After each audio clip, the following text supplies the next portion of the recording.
प्रदोष की आपको बधाई हो। प्रदोष शाम का जो समय होता है, प्रदोष काल जो होता है, उसका वर्णन जब हम करते हैं, ये प्रदोष की पूजन का विधान किसने बनाया, ये प्रदोष की पूजन का नियम किसने बनाया, ये प्रदोष की संध्या काल का, प्रदोष के समय का पूजन का विधान कौन बनाया, ये प्रदोष के समय पर एक बेलपत्र चढ़ाने का विधान किसने बनाया, प्रदोष के समय पर एक समीपत्र चढ़ने का विधान किसने बनाया, प्रदोष के समय पर अगर मान लो कोई भिखारी से भिखारी व्यक्ति भी है जो ठेला चला रहा है, उसके पास में खाने के लिए कुछ नहीं है, फटे कपड़े पहन रहा है, उसकी जिंदगी में कुछ भी नहीं बचा और कर्जे में लदालूम हो गया, एक चावल का दाना अगर वो प्रदोष के दिन, प्रदोष काल में शाम के समय पर शंकर के शिवलिंग पर चढ़ा देता है तो 3 या 4 प्रदोष में उसका कर्जा चूकना प्रारंभ हो जाता है। वो प्रदोष का विधान है।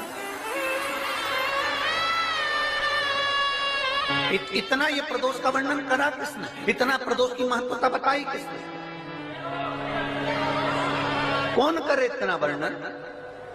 अगर प्रदोष की महत्वता बताने वाला कोई है कि इसीलिए मेरे शंकर भगवान माता सती को लेकर कुंभज ऋषि के यहाँ, अगस्त ऋषि के यहाँ कथा सुनने के लिए गए थे, क्योंकि उनके बराबर कोई शंकर के महत्व को बता नहीं सकता और प्रदोष के महत्व को नहीं बता सकता। सती मैया को प्रदोष का महत्व बताने के लिए शंकर सती जी को लेकर कुंभज बाबा के यहाँ गए थे, अगस्त ऋषि के, कि प्रदोष के महत्व को तो जानो सती, तुम प्रदोष के महत्व को तो सती जानो, तुम प्रदोष के महत्व को तो सती पहचानो कि प्रदोष का महत्व क्या होता है, प्रदोष काल का महत्व क्या होता है, प्रदोष के समय का महत्व क्या होता है।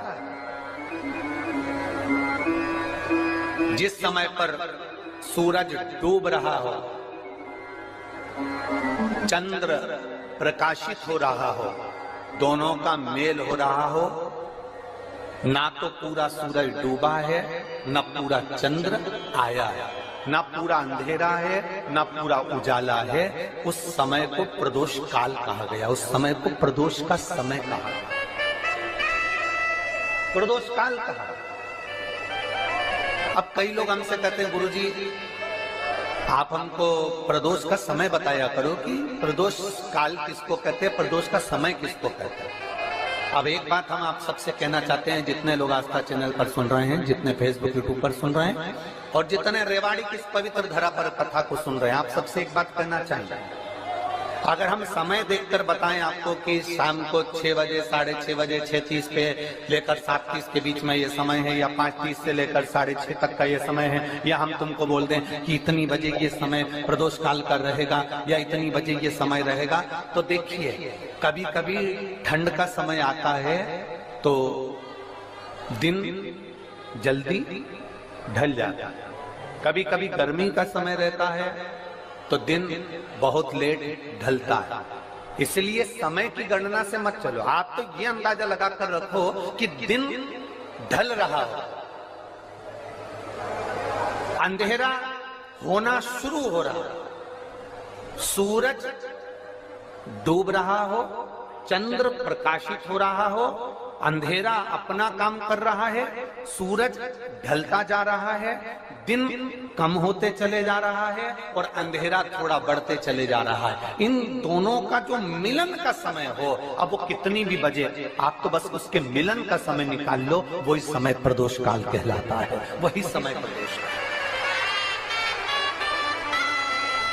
सुनना महाराज, सोमवार की प्रदोष पड़ती है तो शंकर भगवान कैलाश पर निवास करते हैं, मंगलवार की प्रदोष पड़ती है तो शिव काशी में निवास करते हैं, बुधवार की प्रदोष पड़ती है तो शिव रजत भवन में निवास करते हैं, गुरुवार की प्रदोष पड़ती है तो शिव गंगा के स्थल पर निवास करते हैं, शुक्रवार की अगर प्रदोष पड़ती है तो शिव नीलकंठ पर विराजमान होते हैं, शनिवार की अगर प्रदोष पड़ती है तो शिव शमी के वृक्ष के नीचे रहते हैं, और रविवार की जब प्रदोष पड़ती है तो शिव बेलपत्र के पेड़ के नीचे निवास करते हैं।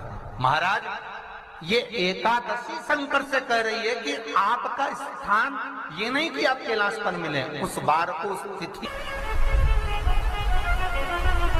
हमारे यहाँ कहते हैं सोमवार की जो प्रदोष पड़ती है वो इच्छा पूर्ति करती है, मंगलवार की प्रदोष रोग से मुक्ति देती है, बुधवार की प्रदोष कामना की पूर्ति करती है, गुरुवार की प्रदोष शत्रुओं का नाश करती है, शुक्रवार की प्रदोष सुख और शांति देती है, शनिवार की प्रदोष संतान का सुख देती है, और रविवार की प्रदोष जो काम दुनिया में कोई नहीं कर सकता वो अचूक फल की प्राप्ति रविवार की प्रदोष करा देती है। महाराज ऐसी प्रदोषों का नियम वर्णन किया चाहिए। भगवान कहते ठीक है तू थोड़ी देर खड़ी हो।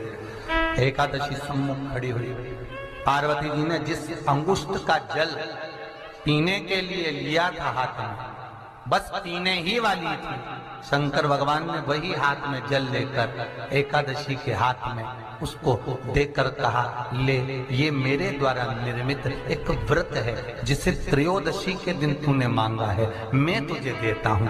आज इस व्रत का फल मैं तुझे प्रदान करता हूँ। अब तू जिस जीवात्मा को लेकर जाएगी उसका पाप प्रबल नहीं होगा।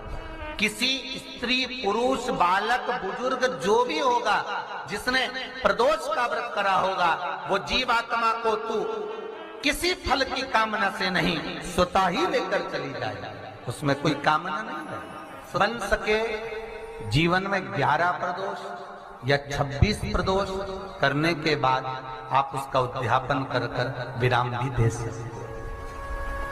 पर जीवन में एक बार प्रदोष का व्रत मौका मिले, जिस कामना से जिस दिन का भाव आपके मन में आए कि मुझे रोग से मुक्ति पाना है तो ये प्रदोष मुझे करना है, भाई रोग मुक्ति के लिए हम जो भी आपके मन में आ रहा है, संतान प्राप्ति के लिए शनिचरी प्रदोष आप उसका स्मरण करें। फिर लिखा शिव महापुराण में बड़ा सुंदर लिखा वेदव्यास जी ने, मान लो आप प्रदोष का व्रत नहीं कर सकते,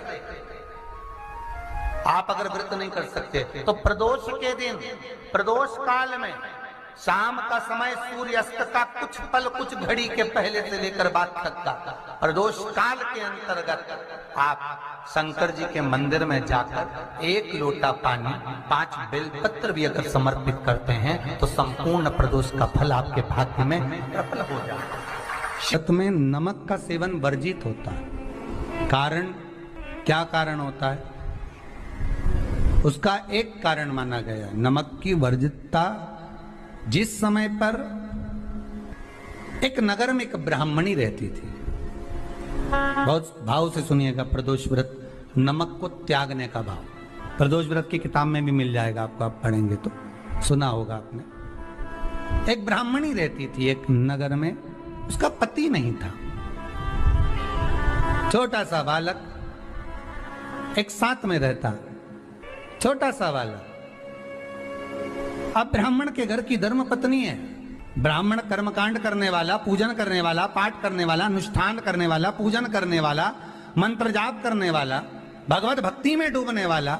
ब्राह्मण तो चले गया, ब्राह्मणी बच्चे के साथ रह रही, क्या करे वो, अकेली निवास कर रही है, अकेली रह रही है। और ब्राह्मणी बच्चे के साथ भ्रमण करती रहती, घूमती, कहीं कहीं दर दर जाकर कुछ भिक्षा को मांग कर लेकर आ जाती, और भिक्षा लाने के बाद में उस भिक्षा को जब लेकर आती तो अपने बच्चे को भी खिलाती और स्वयं भी उसका पान करती। एक दिन ब्राह्मणी भ्रमण करते करते प्रदोष काल के समय पर शिव मंदिर में प्रवेश करी। प्रदोष काल के समय पर और शंकर मंदिर में जब प्रवेश करा, प्रदोष काल किसको कहते हैं? सूर्य अस्त हो रहा हो, रात्रि प्रवेश कर रही हो, दोनों का जब मिलन हो रहा हो वो प्रदोष काल कहलाते। दोनों का जब मिलन हो रहा, सूर्यास्त हो रहा हो, रात्रि अपना चरण बढ़ाने के लिए आगे बढ़ रही हो और दोनों का जब मिलन हो रहा है वो प्रदोष काल है, वो प्रदोष का समय है। ब्राह्मणी मंदिर में प्रवेश कर रही है। जब ब्राह्मणी मंदिर में प्रवेश करी, मंदिर के अंदर पहुंची, प्रदोष काल का समय था, प्रदोष का समय चल रहा था। और प्रदोष काल के उस समय में, प्रदोष काल के उस समय में जब ब्राह्मणी ने देखा कि कोई भगवान की भक्ति में लगा हुआ है, भगवान के रस तत्व में डूबा हुआ है। आज ब्राह्मणी के पास में कुछ पदार्थ नहीं है, अपने बच्चे का पेट भरने के लिए कोई सामग्री नहीं है, और कुछ आस लेके वो प्रवेश करिए, कुछ आस लेकर वो अंदर प्रवेश कर जाती है। कोई ऋषि की पत्नी, कोई ब्राह्मण जन की अर्धांगिनी उस प्रदोष के समय पर शंकर का अभिषेक पूजन कर रही थी, भगवान शिव की आराधना कर रही थी, भगवान की भक्ति में डूबी हुई थी। जब भगवान शिव की आराधना में डूबी हुई है, आराधना कर रही है, उस काल में वहां पर पड़ी हुई कुछ वस्तु को इस ब्राह्मणी ने मांग लिया। मेरे बालक को बहुत भूख लगी है, मेरा बच्चा बड़ा भूखा है, इसके भोजन लेते ही कहा इसमें तो स्वाद नहीं है, इसमें स्वाद नहीं है। उस ब्राह्मणी ने बड़ा सुंदर एक संवाद कहा। घर का जो बड़ा होता है ना, घर का जो बड़े होता है, घर का बुजुर्ग जो होता है, घर का जो प्रथम स्थल प्राप्त करने वाला, मेन कुर्सी पर अच्छी जगह पर जो बैठने वाला होता है ना, ब्राह्मणी कहती है वो कभी किसी वस्तु में ऐब नहीं देखता, मिनक नहीं निकालता। तो अन्नकूट की तारीख पे इनका नाम लिख लो, और अगला अन्नकूट आए तब दोनों की दशा देखना। एक जो चुपचाप खाकर चले गया, भगवान के प्रसाद को प्रसाद मानकर, प्रभु का दर्शन मानकर लेकर चले गया, वो उन्नति की सीढ़ी पर चढ़ता चले गया, और जो मिनक निकालता रहा वो साल भर खटर पटर की जिंदगी जीता रहा। भगवान के प्रसाद में कभी भी ध्यान रखिएगा, भगवान के प्रसाद के अंतर्गत स्वाद की कोई मूलता नहीं होती। भगवान का प्रसाद स्वयं स्वाद है। भगवान के प्रसाद में नमक नहीं देखना, मिर्ची नहीं देखना, भगवान के प्रसाद में शक्कर नहीं देखना, भगवान के प्रसाद में कुछ ये नहीं देखना कि कितना माल डला, कितना घी, कितना बादाम, कितना काजू, कितना इलायची डला। हाँ, यहां तक शास्त्र का स्वाद देखी थी ना, ये आपका एक जन्म का नहीं है, ये ना जाने कितने जन्म का है। ब्राह्मणी के मस्तिष्क में बैठ गया, ब्राह्मणी के उस पुकाना वो बक्कल में नहीं अक्कल में बैठ गया कि ये स्वाद नहीं देखना। इसलिए प्रदोष व्रत के अंतर्गत ब्राह्मणी ने उस दिन से विचार कर लिया कि जैसे आप पूजन कर रही हो, जैसे आप अर्चना कर रही हो, जैसे आप आराधना कर रही हो, ऐसी आराधना, ऐसी पूजन, ऐसी भक्ति में भी करूंगी, ऐसी आराधना में भी करूंगी। अब मैं स्वाद नहीं देखूंगी। तो प्रदोष व्रत करने वाले को ध्यान रखना चाहिए कि नमक का सेवन ना करे, भोजन ना करे, फलाहार करिए, फल का आहार करिए, प्रयास करिए। और यदि आपने व्रत का ले लिया भोजन का कि हम तो एक टाइम फलाहार करेंगे, एक टाइम भोजन करेंगे, ऐसा भी कई लोग प्रदोष ले लेते हैं, तो वो बात आपकी है, आप तक रखो, ठीक है, अपने मन तक। ठीक है, बाबा आपकी मनोकामना पूर्ण करे, वो भी पावर। अरे भगवान को धन्यवाद दो कभी कभी कि तूने अच्छे घर में पैदा किया, अच्छा परिवार दिया, अच्छा पति दिया, अच्छी पत्नी दी, अच्छे बच्चे दिए, अच्छा कुटुंब दिया, घर दिया, दुकान दी, जमीन जायदाद दी, शरीर अच्छा दिया, हाथ पैर आंख नाक मुंह सब बढ़िया दिया, एक के भी निपटा के नहीं भेजा तूने। मान लो एक आध निपटा के भेज देता तो क्या झगड़ा करने ऊपर जाते वाला। शाम के समय पर प्रदोष काल में बेलपत्री के पेड़ के नीचे, चाहे शंकर के मंदिर के दरवाजे पर या शिव मंदिर में, अगर आप प्रदोष के दिन दिया लगाते हो, सोमवार के दिन दिया लगाते हो, तो ऐसा कोई व्यक्ति नहीं जिसको मेरे देव अधिदेव महादेव, मेरा विश्वनाथ भंडार नहीं भरता हो। रखना, अगर किसी एग्जाम में बैठ रहे हो, बहुत बार बैठ चुके हो, नहीं हो रहा, तो कच्चे दूध में थोड़ी सी काली मिर्च को पीस कर डाल लीजिए। फिर काली मिर्च आ गई, ध्यान रखना। कच्चे दूध में थोड़ी सी काली मिर्ची को पीस कर डाल लीजिए। महाराज, थोड़ा सा कच्चा दूध बेलपत्री के पेड़ के नीचे समर्पित कर दीजिए, अपना नाम और गोत्र बोलकर थोड़ा सा कच्चा दूध उसी में से शंकर भगवान को चढ़ा दीजिए। फिर एक कलश जल का साथ लेकर जाइए, जो शंकर भगवान पर जल चढ़ा कर आइए। फिर जिस एग्जाम में जा रहे हो उसमें आप चले जाइए, बाबा आपको सफलता प्रदान करेगा ही, ये पक्का है। काली मिर्च शत्रुओं का नाश करती है। आपको बल प्रदान करती है कि आप जिस परीक्षा में बैठने जा रहे हो, आप जिस जगह पर भगवान का अनुमोदन करने जा रहे हो, आप जिस जगह पर कंपटीशन एग्जाम में बैठने जा रहे हो, वहां सफलता देगी वो आपको। अगर कहीं भटक भी गए, हट भी गए, तो वो सफलता देगी।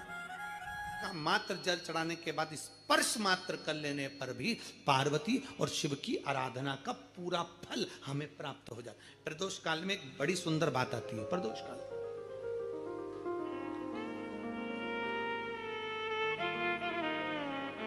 आप में से कोई प्रदोष का व्रत करते हैं?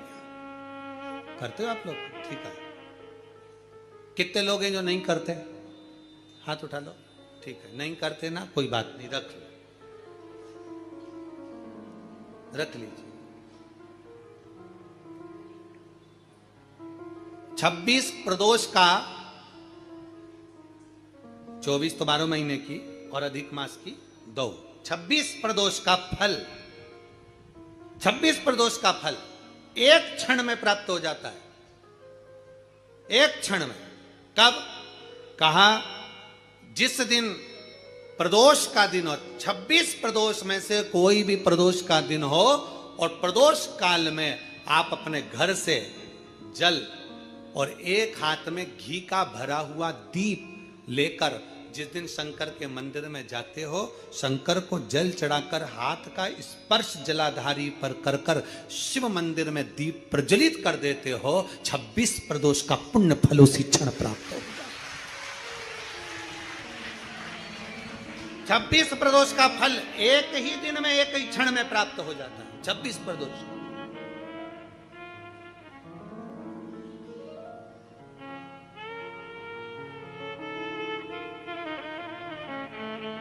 अब कई माताएं कहेंगी, गुरुजी हम तो इतने साल से प्रदोष कर रहे हैं और तुमने इन सबको एक ही में निपटा दिया, एक ही बार में पूर्ण करा दिया है।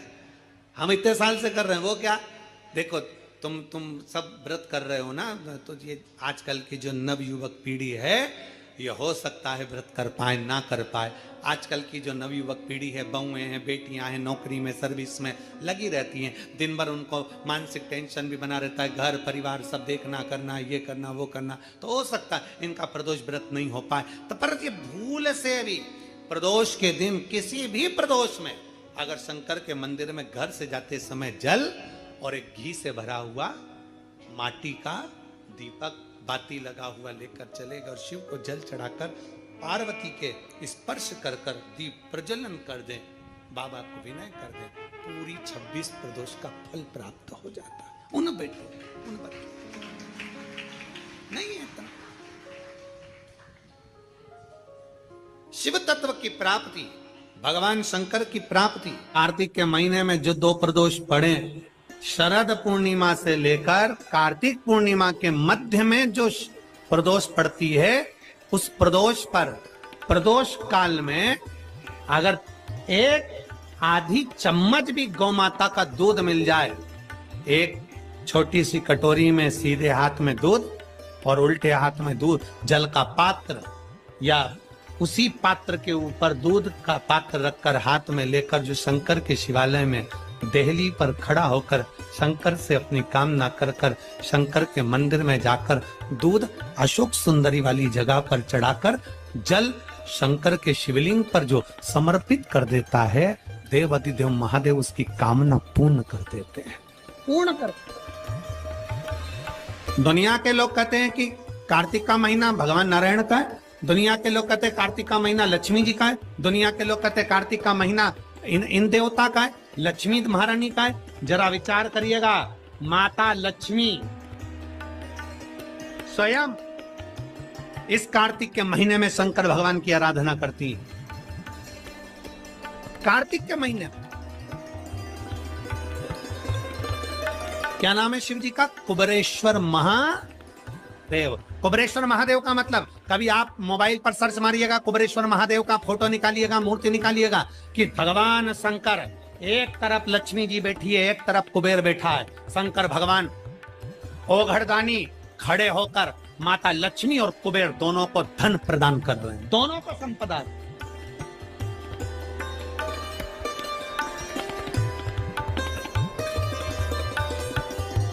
कभी कुबेरेश्वर बाबा का मूर्ति का दर्शन करिए। कुबेरेश्वर शंकर भगवान की मूर्ति खड़ी है, एक तरफ लक्ष्मी जी, एक तरफ कुबेर, दोनों माता भगवान शंकर जी से लक्ष्मी ले रहे हैं। दोनों, यही कार्तिक का महीना शंकर की आराधना का महीना, शिव आराधना।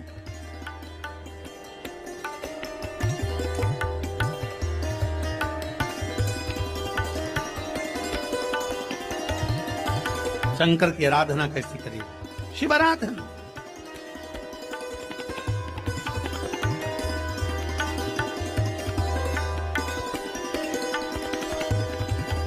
शिव की आराधना में कैसा? केवल एक कटोरी में दूध, 2 प्रदोष, शरद पूर्णिमा से कार्तिक पूर्णिमा के बीच में, एक महीने के अंदर, पूर्णिमा के अंदर, पूर्णिमा शरद पूर्णिमा, कार्तिक पूर्णिमा के अंदर 2 प्रदोष पड़े। वो दोनों प्रदोष जब पड़े, उस प्रदोष में थोड़ा सा, आधी चम्मच, 1 चम्मच गाय का दूध हो, भले थोड़ा सा दूध और 1 लोटा जल। आप बाबा को देव तो अष्टकुंदरी वाली जगह पर चढ़ाओ दूध, और जल चढ़ाओ कहाँ? जम के बोलो, शंकर के शिव समर्पित। माता पार्वती जी ने शिव की आराधना करी है, ब्रह्मा जी ने शिव की आराधना करी है। इसी कार्तिक के महीने में स्वयं कुबेर ने, इसी कार्तिक के महीने में स्वयं कुबेर ने भगवान शंकर से लक्ष्मी प्राप्त करी, धन वैभव प्राप्त करा, कुबेर पद प्राप्त करा।